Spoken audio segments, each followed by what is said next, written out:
Cuando nos enteramos de que la tía Sara falleció, no nos sorprendió, y a decir verdad tampoco lo lamentamos mucho. La tía Sara siempre fue una mujer muy particular. Su carácter reservado, distante, casi hosco, sumado a su aspecto poco cuidado, nos producía cierto temor. Como niños, tratábamos de mantener poco contacto con ella. Solo ocasionalmente venía a las reuniones familiares, casi siempre a los velorios, así que tanto mi hermana como yo la veíamos como a un bicho raro familiar, como esos trofeos de caza que cuelgan en las paredes, se llenan de polvo, y uno se pregunta qué razón tienen para estar ahí. Supimos de sus viajes a Europa, a la India y a lugares remotos de Centroamérica que solo ella conocía. Esto le fue posible gracias a la herencia recibida de los abuelos, incluida la vieja casona de Adrogué, donde ella, después de sus muertes, se fue a vivir. Sus conversaciones siempre versaban sobre lo mismo: la muerte, el más allá, los poderes de la naturaleza y la magia. Todo eso, más que interesarnos, nos asustaba aún más, así que tratábamos de evitarla. Nuestros padres tenían poca relación con ella, y luego de la muerte de ambos, la tía Sara era solo un recuerdo. Nunca fuimos a visitarla, y ella tampoco vino a vernos.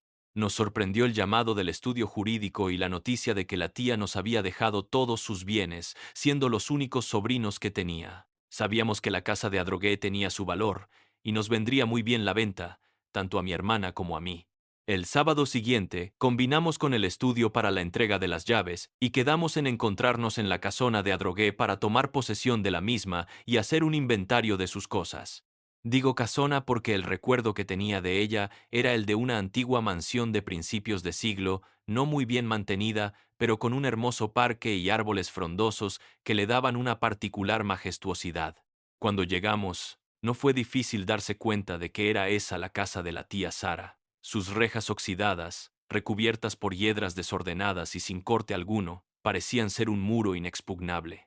Sin embargo, lo franqueamos por una pequeña puerta cancel que emitió un ruidoso chirrido.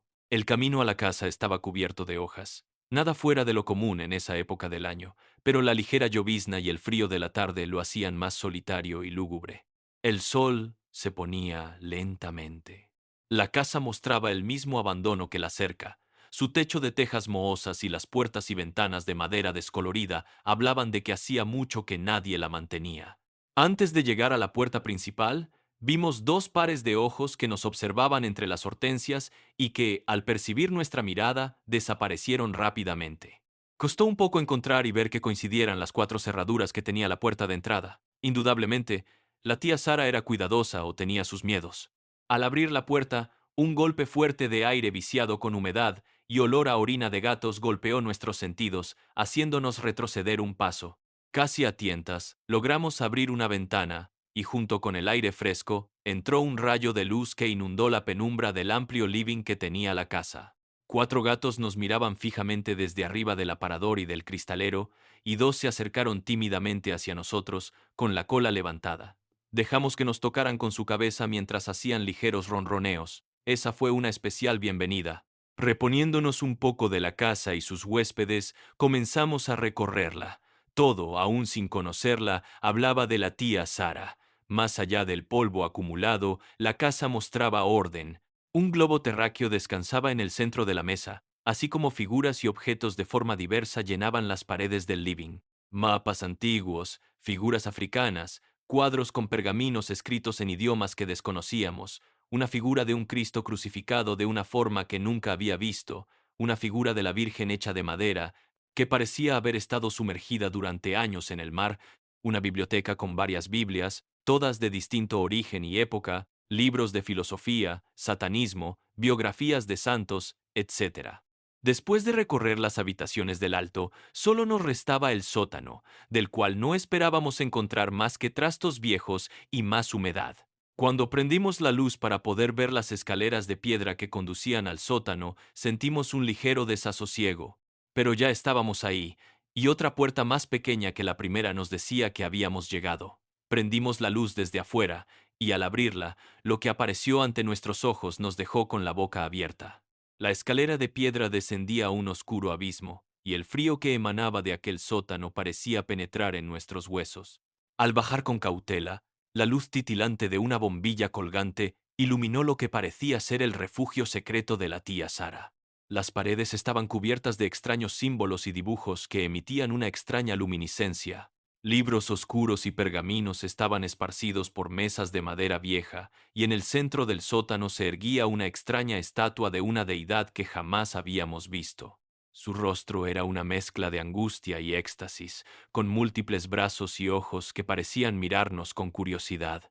Mi hermana y yo nos miramos nerviosos, preguntándonos qué tipo de vida secreta había llevado nuestra tía en este lugar. ¿Era una devota de cultos oscuros o simplemente una coleccionista de rarezas?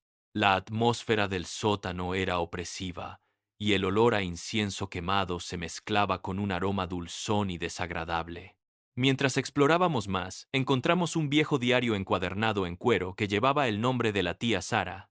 Lo abrimos con manos temblorosas y comenzamos a leer sus palabras.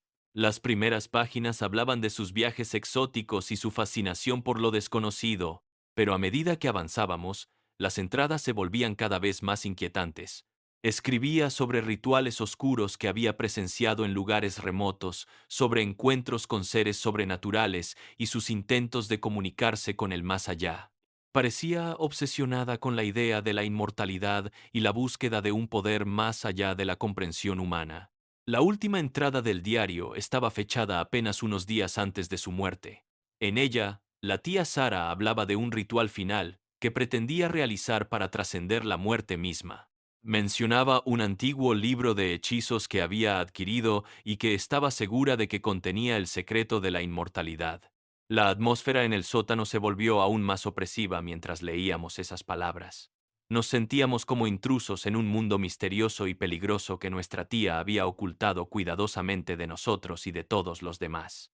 Con el diario en la mano, decidimos que era hora de salir de ese lugar inquietante. Al subir las escaleras de piedra, sentimos que los ojos de la estatua nos seguían, y la sensación de ser observados nos acompañó hasta que finalmente salimos a la luz del día. Mientras cerrábamos la puerta del sótano, decidimos que debíamos investigar más a fondo el contenido de ese diario y entender los secretos que nuestra tía Sara había llevado consigo a la tumba. Pero, al mismo tiempo, sentimos un profundo temor de lo que podríamos descubrir en las páginas restantes y de lo que podría significar para nuestras vidas. La casona de Adrogué se convirtió en un misterio aún más grande de lo que habíamos imaginado, y la sombra de la tía Sara se cernió sobre nosotros, como si su obsesión por lo sobrenatural y lo desconocido hubiera encontrado una manera de seguir influyendo en nuestras vidas, incluso después de su muerte. Con el diario en nuestras manos, no pudimos resistir la tentación de seguir leyendo en busca de respuestas. La tía Sara había dejado instrucciones detalladas sobre cómo llevar a cabo el misterioso ritual que prometía la inmortalidad. Sus páginas estaban llenas de invocaciones a entidades ancestrales y palabras en lenguajes que desconocíamos. A pesar de la inquietud que sentíamos, la curiosidad nos impulsó a seguir adelante. Quizás, pensamos, podríamos encontrar una explicación para la extraña obsesión de nuestra tía y desvelar los misterios que habían rodeado su vida. Una noche, decidimos aventurarnos nuevamente al sótano de la casa de Adrogué, armados con el conocimiento del ritual que habíamos encontrado en el diario. Habíamos recopilado los elementos necesarios: velas negras, incienso y un antiguo cáliz de plata que habíamos encontrado en uno de los cajones. La oscuridad del sótano parecía haberse vuelto más densa, como si supiera que algo oscuro estaba a punto de desencadenarse. Comenzamos a recitar las palabras y a seguir las instrucciones del ritual con una mezcla de temor y emoción. La vela negra parpadeaba y el incienso llenaba el aire con un humo espeso. En ese momento sentimos una presencia siniestra que se apoderaba del lugar, como si las sombras mismas cobraran vida. Una oscuridad maligna comenzó a tomar forma en el centro del sótano, adoptando una figura etérea y amenazadora. Los ojos de la tía Sara, vacíos y sin vida, se manifestaron ante nosotros en medio de la negrura. Gritamos de terror, pero estábamos atrapados en el ritual, incapaces de romper el vínculo que habíamos iniciado. La oscuridad se retorcía y avanzaba hacia nosotros, envolviéndonos en su abrazo frío. Sentimos cómo nuestros cuerpos se volvían rígidos, como si estuviéramos siendo drenados de vida. Era como si el precio de la inmortalidad fuera nuestro propio sufrimiento y desesperación. En un último acto desesperado, mi hermana y yo logramos liberarnos del círculo del ritual, derribando velas y objetos rituales en el proceso. El sótano se llenó de humo y llamas mientras huíamos aterrorizados. Corrimos hacia la salida, dejando atrás la casa en llamas y la oscuridad malévola que habíamos liberado. El fuego consumió el sótano y todo lo que había en él, como si la casa misma estuviera tratando de purificarse de la oscuridad que la había infectado durante tanto tiempo. Salimos de la casona de Adrogué, tosiendo y temblando, con el juramento solemne de nunca más volver a ese lugar maldito. Habíamos escapado milagrosamente, pero nuestras vidas nunca volverían a ser las mismas. La sombra de la tía Sara y su búsqueda obsesiva de la inmortalidad nos perseguiría por siempre, recordándonos que algunos secretos deben permanecer ocultos y que la curiosidad a menudo conduce al abismo. Felicindo Rodríguez.